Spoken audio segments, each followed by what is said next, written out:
पहले बार सबके घरे पानी नहीं आते। आप नीचे करिए, कितने लोग नित्य पढ़ते हैं। आपका हुआ ये घर में मानस जी है, इससे हमारा कल्याण नहीं होगा। मानस जी जब पुस्तक से निकलकर हमारे मानस में प्रवेश करेगी, तब जाकर समाज के जनमानस पर इसका प्रभाव दिखाई देगा। लाल एकरंगा कपड़ा ला करके मानस जी को उसमें लपेट के पूजा घर के नियरका पर ताका में रख करके सवेरे शाम आरती दिखाने से कुछ नहीं। मानस जी की पूजा ही पढ़ना। इस ग्रंथ का नाम है श्री रामचरित। हम आपसे बोलेंगे चारों युग में सबसे बढ़िया युग कौन सा है, तो क्या करेंगे?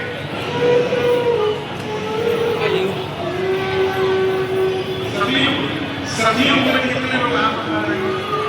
सभी बहुत बढ़िया है। कौन मान रहा है बात? अच्छा, कोई नहीं मान रहा है। त्रेता बहुत बढ़िया युग था, कितने लोग मान रहे हैं? 4-5 लोग उठाने उठाए। त्रेता में राम भी अवतार दिए हैं। द्वापर कितना बढ़िया युग है, कितने लोग मान रहे हैं? 4-5 लोग हैं। अच्छा, कलयुग सबसे बढ़िया युग है, कितने लोग मान रहे हैं?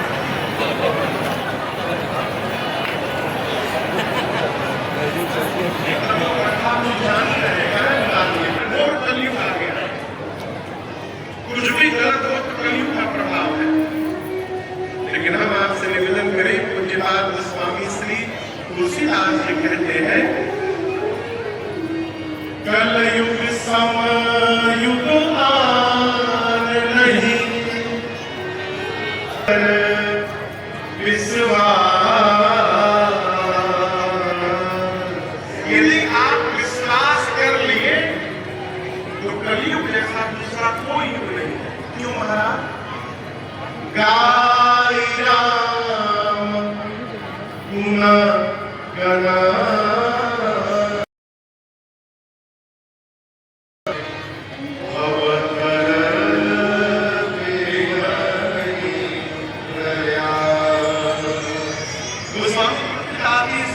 घोषणा कर रहे हैं। आज की भाषा में कहे तो माइक लगा के इसलिए शंकर भगवान को कलयुग काम में रखा है। ये हमारी पूजा है। हम व्रत नहीं कर पाते। कई लोग सुबह से लेकर शाम तक व्रत रहते हैं, शाम को पकौड़ी दिख जाए ना है जी भर तो रही नहीं शाम को खा लेता है।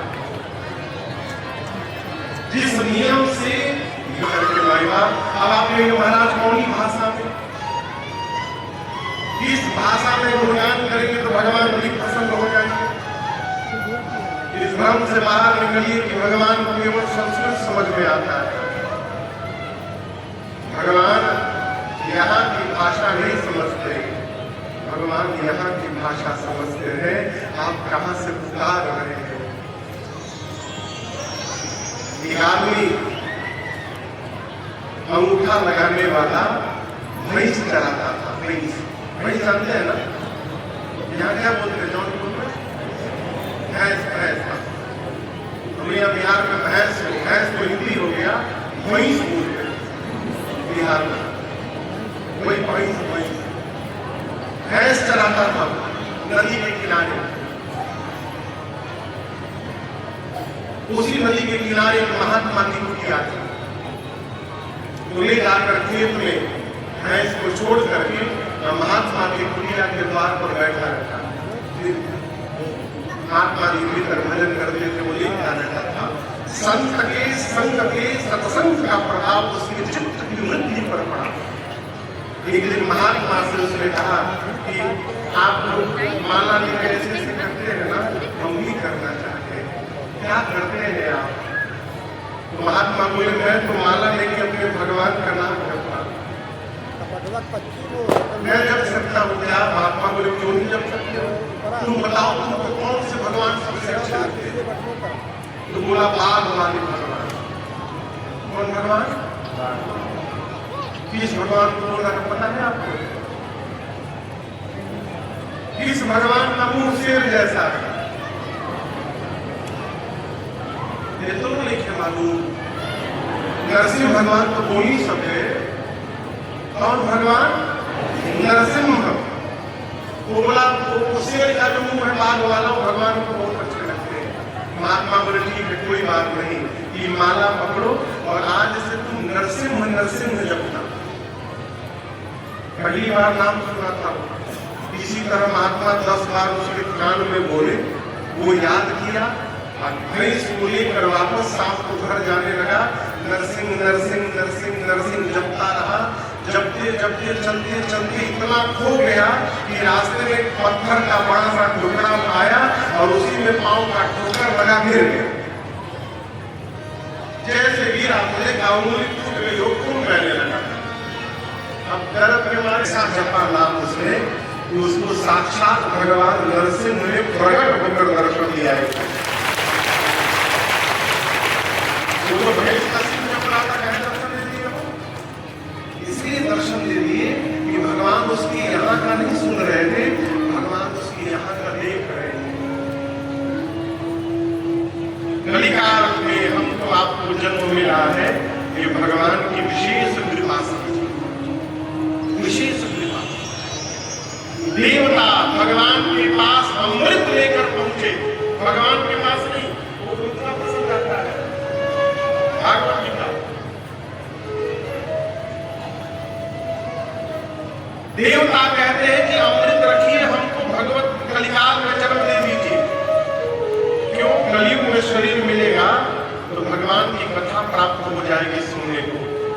जो देवताओं को दुर्लभ है वही सौभाग्यशाली वालों को सुलभ हो रहा है। ये भगवान की विशेष कृपा।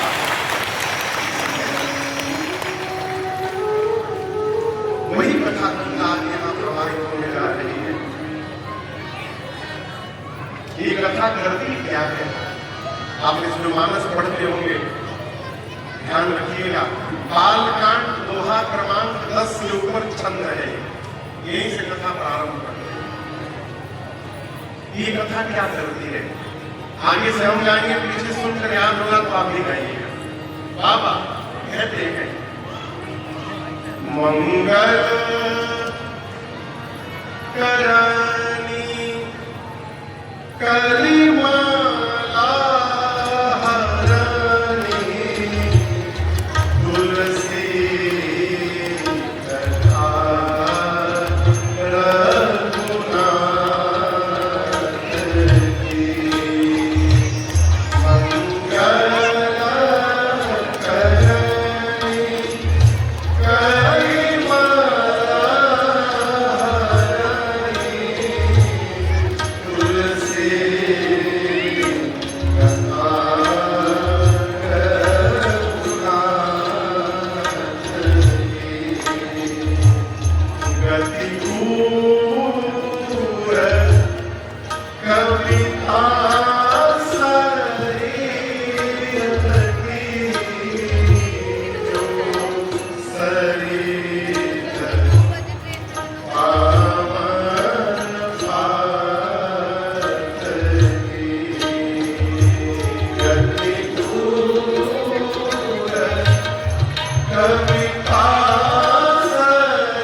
गोस्वामी जी कह रहे हैं कि जो राम कथा आप लोग सुनने बैठे हैं, ये राम कथा क्या करती है?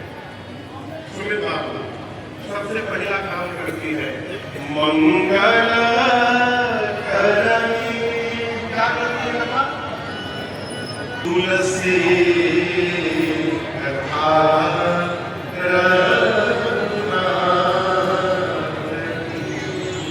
भगवान की कथा जीवन में मंगल करती है। और दर्शन करिएगा, पहला जब होगा तो दूसरे को करना नहीं पड़ेगा, वो अपने आप हो जाएगा। कथा मंगल करती है, कलिमल का हरण करती है, अमंगल का हरण करती है।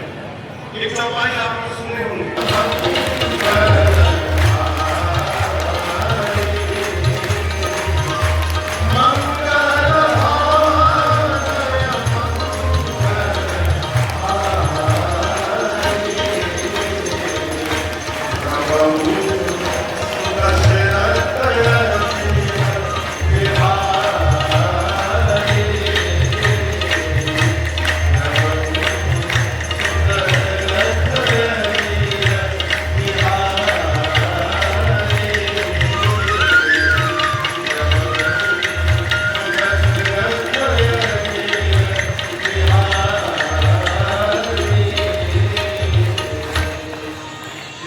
कौन कौन सुना है? क्या चौपाई है? मंगल भवन अमंगल हारी। भगवान मंगल करते हैं, अमंगल का हरण करते हैं। लेकिन हम आपसे कहें, भगवान केवल एक ही काम करते हैं, मंगल, दूसरा का अपने आप हो जाता। कैसे हो जाता है महाराज? कल्पना करिए, कथा चल रही है, भगवान न करिए लाइट सब बंद हो जाए। भगवान न करे ऐसा हो, लेकिन मान लीजिए चलती हुई कथा में स्थिति लाइट जल रहे हैं, प्रकाश सब समाप्त हो जाए, ये सब बल्ब बंद हो जाए तो क्या हो जाएगा? बोलिए, अंधेरा हो जाएगा। अब अंधेरा होगा तो आप में से लोग क्या कहेंगे? लाइट जलाओ। कोई नहीं कहेगा अंधेरा भगाओ लाइट जलाओ, अंधेरा भगाओ लाइट जलाओ, कोई नहीं बोलेगा। क्या बोलेंगे? लाइट जलाओ। क्यों? जैसे आप प्रकाश जलाएंगे, अंधकार को भगाना नहीं पड़ेगा, अंधकार अपने आप चला जाएगा। अंधकार नहीं मिटाना है, प्रकाश जलाना। प्रकाश जहां जागृत होगा, अंधकार अपने आप समाप्त होगा। उसी प्रकार भगवान जहां मंगल कर देते हैं, उसका अमंगल अपने आप समाप्त हो जाता है। गलत नहीं करना। गोस्वामी जी कहते हैं ये कथा क्या करती है? पहला काम मंगल करनी, मंगल करती है। कलिमाला कली यानी कलयुग, मल यानी विकार। मल समझते हैं ना? मल, मल यानी गंदगी, विकार। कलयुग के विकार को भगवान की कथा समाप्त कर देती है। ये कलयुग का विकार क्या है? तो 6 विकार है। कितने? जोर से बोलिए। नाम मालूम ना?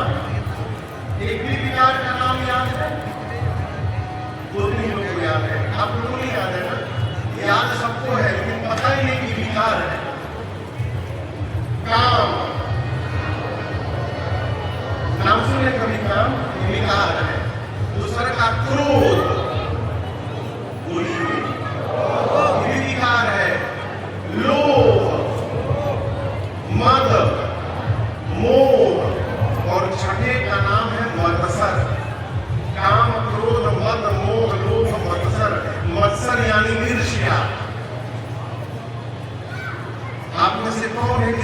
पास जय में से कोई विकार नहीं है।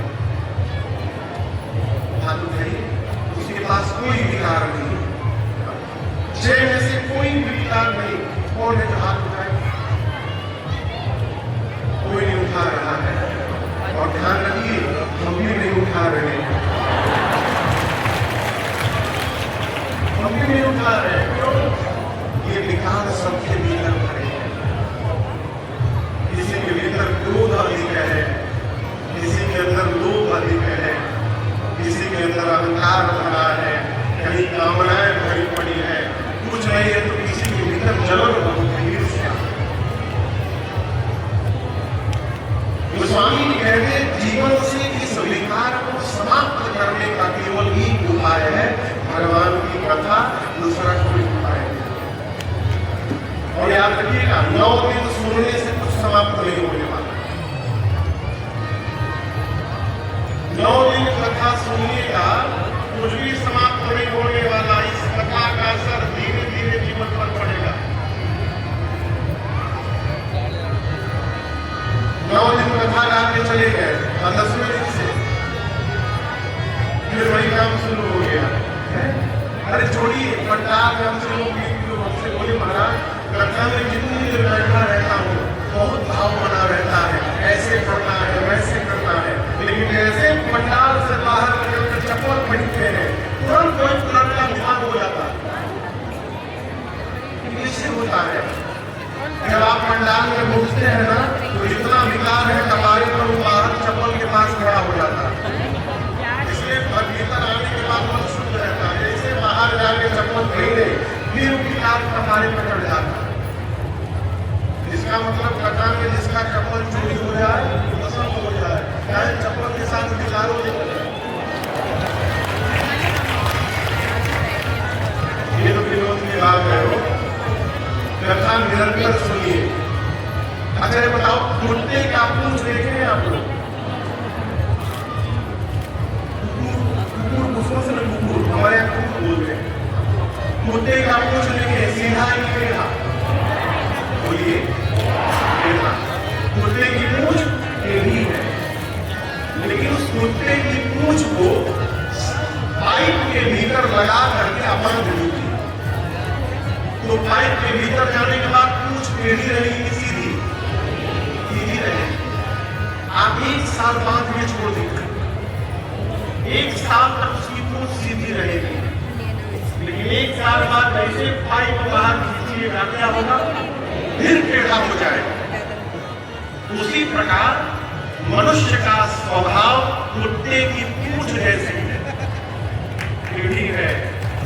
जब तक कथा रूपी पाइप में, सतरंग रूपी पाइप में मनुष्य का स्वभाव बना रहता है, सीधा बना रहता है, और जैसे सत्संग से दूर हुआ फिर टेढ़ा हो जाता है।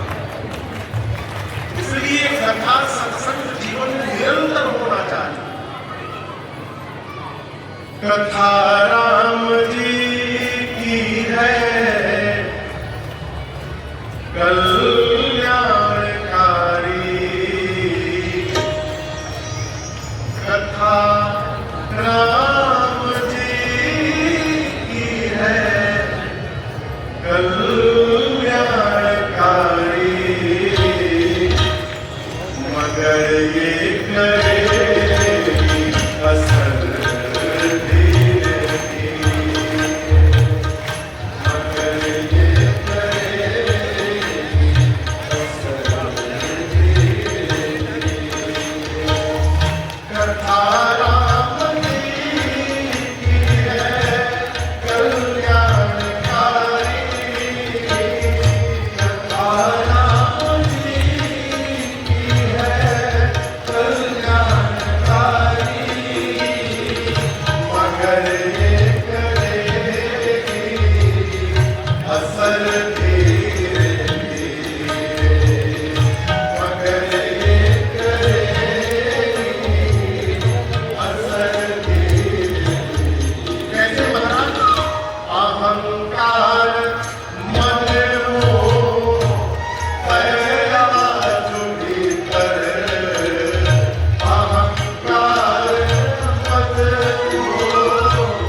वाले भैया थे, भैया चलिए मंच नीचे करिए क्लास में नीचे, हमारे पास मरने का भी टाइम नहीं है।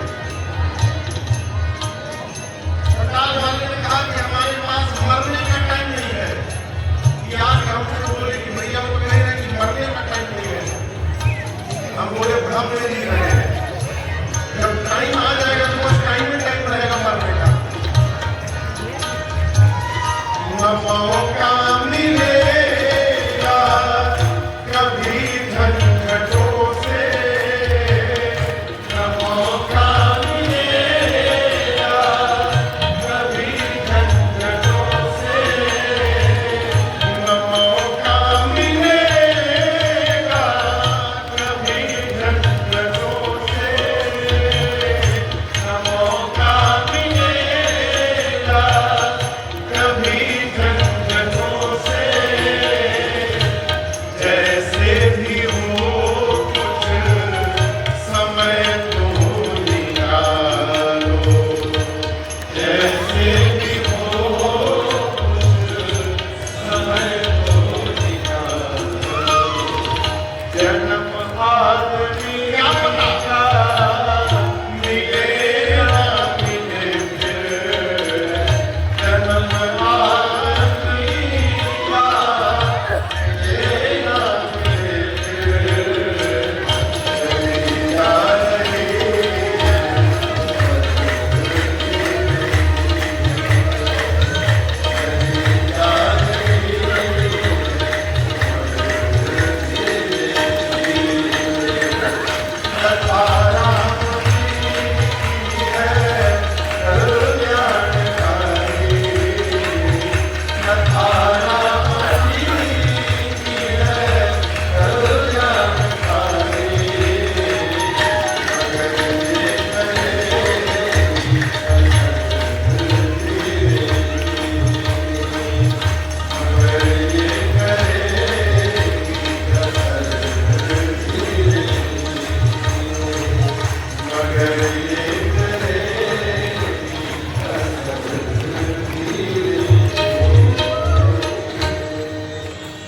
अहंकार मद मोह ये फैला जो भीतर, उतारे सारा जहर।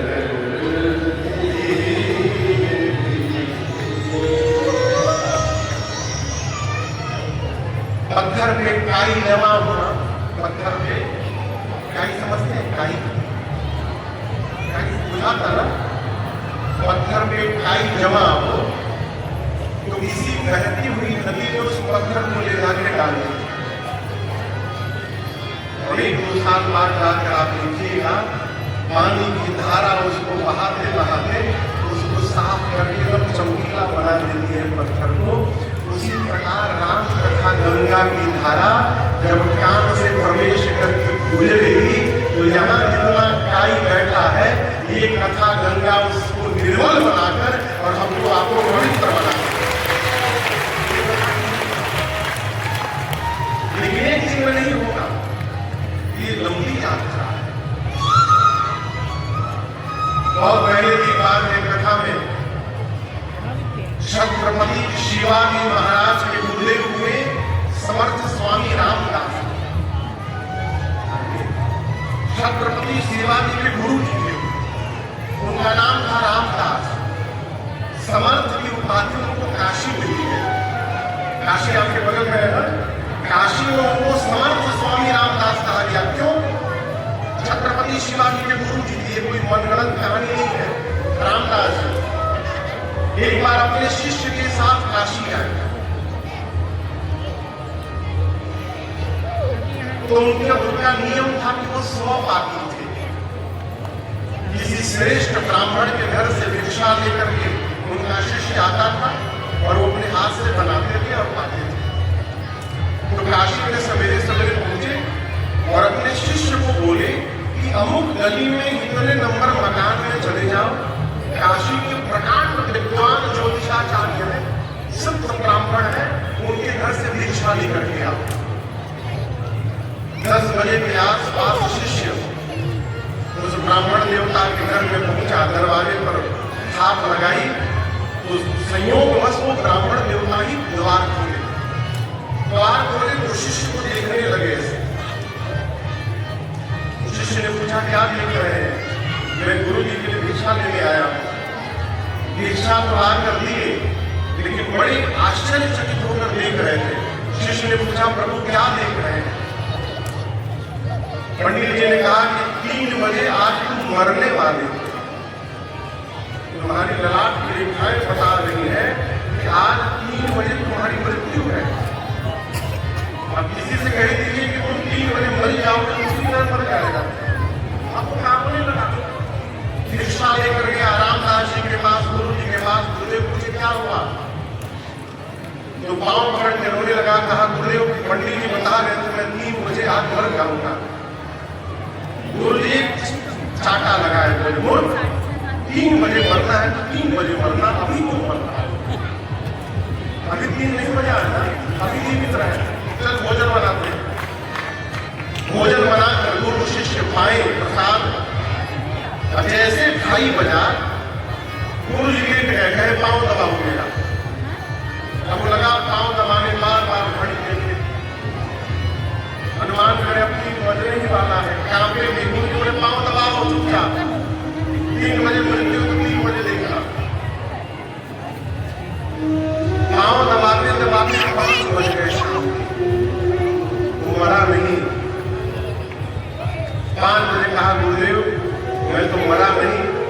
गुरु जी बोले मैं तो कह रहा था तुम मेरा व्यर्थ में चिंतित था, जा फिर से पंडित जी के ही पास जा, भिक्षा लेकर के आ। शाम को फिर पहुंचा वो पंडित जी के द्वार पर। पंडित जी जैसे द्वार खोले उसको खड़ा देखे तो पंडित जी कांपने लगे। बोले मेरा ज्योतिष विफल हो ही नहीं सकता, तू बचा कैसे? 3 बजे तुझे मरना था, तू जीवित कैसे रह गया? बोला मुझे तो कुछ नहीं हुआ, मैं तो जीवित हूं। पंडित जी ने पूछा तू मुझे बता तू 3 बजे कर क्या रहा था? तो बोला 2:30 बजे से गुरुदेव लेट गए और बोले पांव दबाओ। मैं 2:30 बजे से 5 बजे तक गुरु जी का चरण सेवा करता रहा। पंडित जी मुस्कुराए, बोले मेरी भविष्यवाणी गलत नहीं थी, तू वास्तव में आज मरने वाला था, लेकिन ये तेरे गुरु का सामर्थ्य है कि तू गुरु की सेवा में बैठा रहा, इसलिए कलयुग आज अधिकार तेरा तुझे किया है। उसी दिन पंडित जी ने कहा ये तेरे गुरु का सामर्थ्य है। आज के बाद तेरे गुरु को रामदास नहीं समर्थ स्वामी रामदास के नाम से जाना जाएगा। उनको पावी काशी मिलेगी। तो समर्थ स्वामी रामदास जी के ग्रंथ है दास बोधनी। उसमें कहते हैं वो अपना अनुभव कि जो मनुष्य अपने जीवन में 12 करोड़ भगवान का नाम जप लेगा, कितना? 12 करोड़ भगवत नाम जप लेगा, उस मनुष्य को उसी समय भगवत दर्शन प्राप्त हो जाएगा। किसी कथा में ये बात आई, मंच से मैंने निवेदन किया, रात्रि में बाबू जी आए लगभग 70 साल के, बड़े टेंशन में। सब पूछा बाबू जी आप कितने टेंशन में क्यों है? बोले महाराज कथा सुन के टेंशन में आ गया। बोले क्यों? बोले आपने कहा कि 12 करोड़ जो नाम जपेगा उसको भगवान दिखाई पड़ जाएंगे। हम तो 70 साल के हो गए हैं महाराज, अब हम तो नहीं जप पाएंगे अपनी जन्म में। इसी बात का टेंशन है। फिर मैंने कहा बाबू जी टेंशन न होइए, इस जन्म में जितना जप लीजिएगा अगले जन्म में उतना कम जपना पड़ेगा। यही आप इस जन्म में लेके जा सकते हैं। इसलिए ये व्यवहार बहुत लगता है। गोस्वामी जी कहते हैं मंगल कलिमाला और तुलसी कथा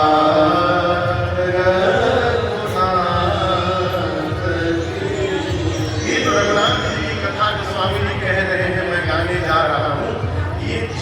मंगल करेगी और अमंगल का कलिमल का हरण करेगी।